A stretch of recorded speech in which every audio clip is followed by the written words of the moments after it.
Oke, kita lanjut dulu materinya. Pada video kali ini kita akan membuat fitur keranjang belanja. Maka dari itu pertama kita buat dulu tabel keranjang dengan kolom keranjang. Jumlah kolomnya 4. Nanti kalau kurang kita tambah ya. Ada ID keranjang, kemudian ada ID member yang jual, kemudian ada ID member yang beli, kemudian ada produk yang dibeli, berarti ID produk, sama satu lagi jumlah semuanya integer ya. Kemudian bagian ID keranjang auto increment primary, kemudian kita tekan tombol save atau simpan. Nah, tabelnya sudah siap. Sekarang kita akan login dulu. Saya pakai member Lanesra ya. Kenapa? Karena yang jualan kan member Arif. Maka yang beli member Lanesra. Kita masuk sini pada halaman utama. Ini produknya kan pengennya bisa diklik. Kalau diklik masuk ke halaman detail produk. Maka di view application, view welcome. Kita cari script produk ya. Produk terbaru ini ya. Masukkan ke dalam kelas. Ancur ya, kelasnya teks decoration nono. Nah, yang penting kan begini itu. Tapi hurufnya diisi echo bis URL. Larinya kemana sih? Ke fitur produk, function detail. Supaya tahu beda produk yang pertama dengan yang kedua, maka dikasih value ID produk. Ini sudah saya jelaskan di kelas teori. Kemudian kita refresh, kita pilih yang mau V-Glow.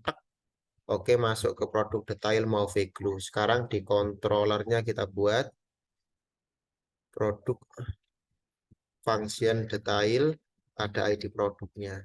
Butuh antarmuka, maka kita panggil header dulu. Butuh footer, kita panggil footer ya. Lihat hasilnya. Oke, kemudian di tengah-tengahnya kita panggil produk detail. Nah, di sini butuh data.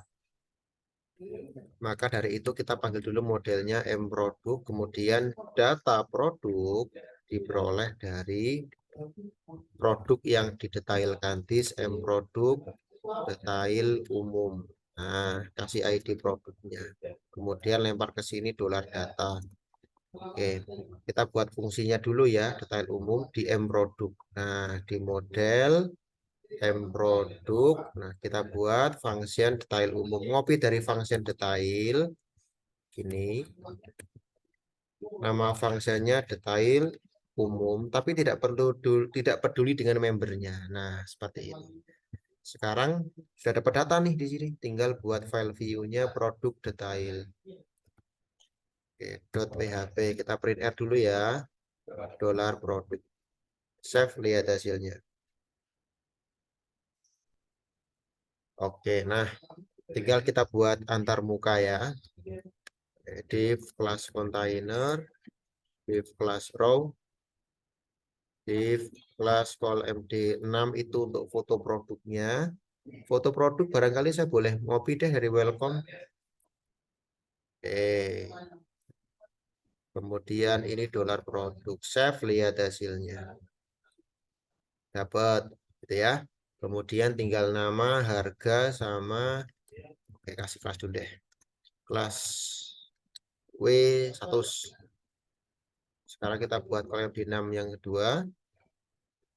Pakai H1 Eko dolar produk nama produk. Kemudian pakai P kelas lead Eko karena duit nomor format ya. Harga produk. Save, lihat hasilnya. Oke, keluar ya 100.000. Kemudian ada harga, kemudian ada kategori. Bisa pakai sini mungkin ya, span kelas badge BG dark. Eko dolar produk nama kategori. Save, lihat hasilnya.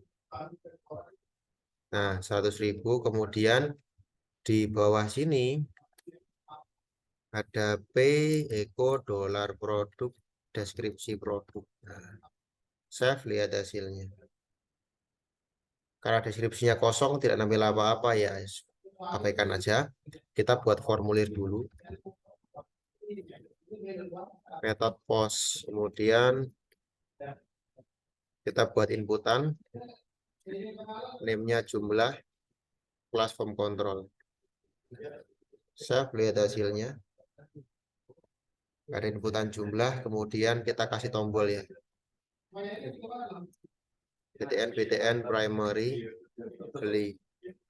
Oke, kita lihat hasilnya. Oh iya, ada tombol belinya sekarang ya. Sekarang inputan jumlah kita kasih minimal value 1. Kemudian kita default 1 barangkali ya. Atau nggak usah deh defaultnya ding. Nah, kemudian tinggal print R-nya ini kita matikan. Udah. Sampai di sini kalau dibeli sejumlah 2. Nah, saya menekan tombol beli, tek gini ya, harus ditangkap oleh PHP-nya. Maka ngodingnya di sini. Inputan itu diperoleh dari this input post. Nah, jika ada inputan, maka this load model, kita panggil modelnya M keranjang, kemudian jalankan metodenya M keranjang simpan, kita kasih inputan, kasih pesan di layar, pesan sukses. Pesan suksesnya apa ini? Produk masuk ke keranjang belanja. Kemudian kita redirect ke halaman utama saja, tapi redirectnya tak matikan dulu. Sekarang kita buat M keranjang dengan fungsi simpan di model.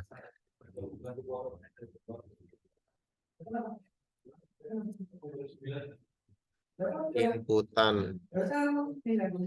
Cuma di sini kan hanya inputan jumlah, perlu diketahui juga ID produk yang dibeli. Maka di sini ada ID produk. Nah, kemudian kita print inputan. Kita lihat dulu ya.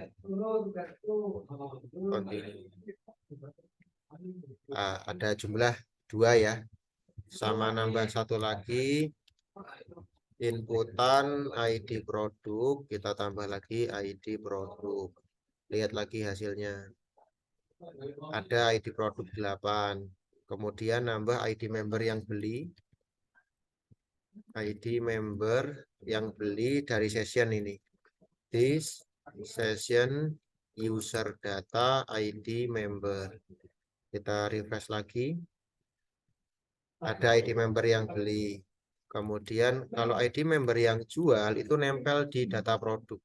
Maka gini. Kita ambil dulu datanya.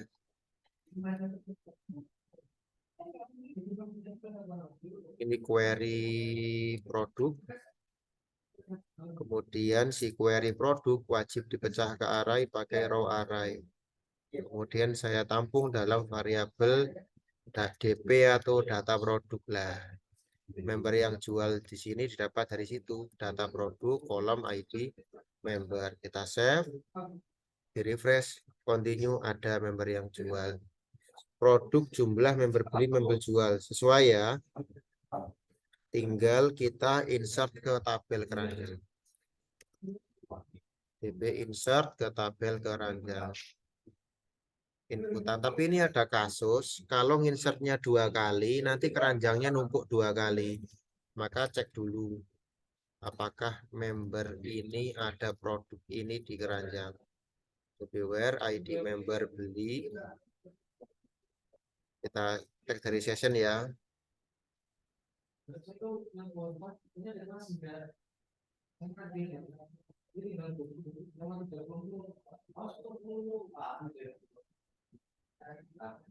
Ini home query keranjang tak row array, kemudian data keranjang. Jika kosong data keranjangnya, maka masuk. Nah, kalau else, kalau ada, maka update. Copy aja dari sini. Kemudian kita update db where db update nama tabel ini keranjang yang diupdatekan inputan. Saya save, lihat hasilnya. Continue, tek. Kita browse, masuk ya jumlahnya 2. Kalau saya kasih 5 beli, kita lihat hasilnya. Oke, jumlahnya 5. Kembali ke halaman home, kita nyari produk lain yang apricot. jumlahnya 2, kita beli. Kita lihat hasilnya. Oke, beres ya. Tinggal redirectnya kita hidupkan. Nah, ini redirectnya kita hidupkan, kita save. Kemudian kembali ke halaman utama. Kemudian kita cari yang lilac jumlah 1, kita beli. Oke. Oke, berhasil ya. Sorry, ngecek-cek database. Itu dia sudah berhasil masuk. Di video selanjutnya kita akan menampilkan keranjang belanja.